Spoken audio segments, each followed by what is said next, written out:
The Ardglass Golf Club is less than an hour's drive from Belfast.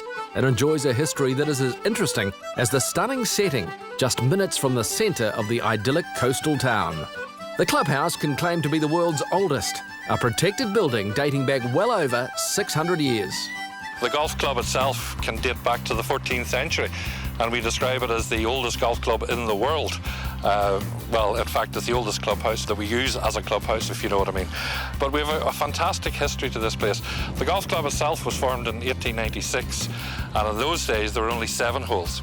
And then by the 1930s, 1940s, it was extended to 9. And then in 1969, we went the full 18 holes, which you see here today.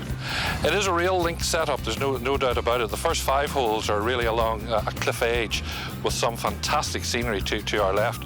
When visitors come here, we tend to tell them that the whole of Ireland is on the right, so do avoid a hook. You cannot hook in this course.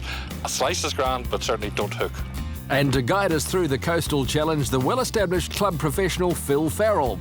His association with the club is a good indication of the friendly nature that members and visitors enjoy.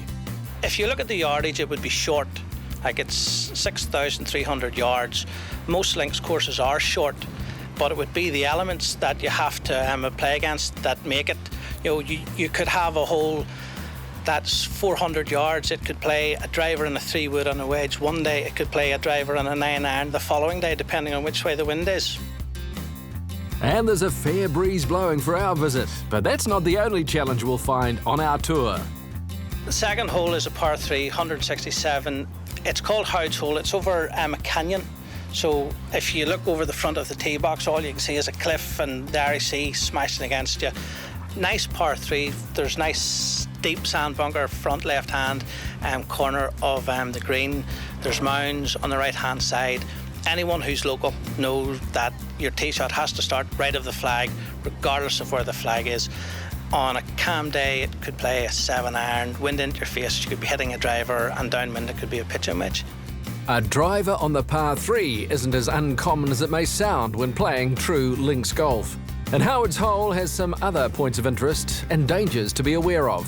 There's an old guy, used to be a member here, God rest him, Michael Taggart, who hit a golf ball into Howard's Hole. Now, I wasn't here at the time, it was years ago.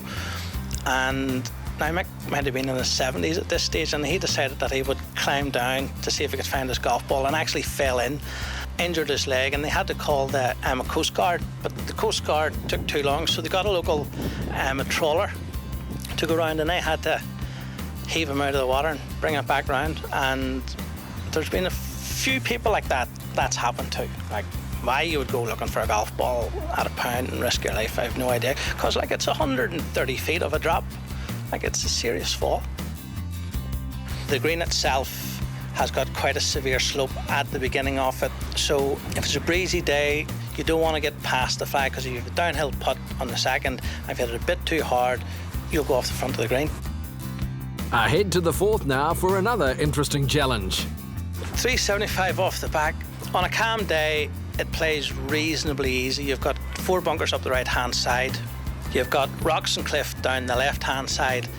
And I would hit a long iron to take the bunkers out of play, and then maybe go in with a 9-iron or a wedge for my second shot. But the green adds to the test. It's a nice green. It's kidney shaped, 34 yards long. Lots of little subtle breaks and undulation. It's a tough green to read. Easy enough green to a 2-putt, but hard enough green to hold a single putt, because there are just that many wee swales on it that, you know, it doesn't matter where you are or where the pin is. If you have more than 6 feet, you'll always have a bit of a swing on it. So it's certainly a wee bit on the tricky side.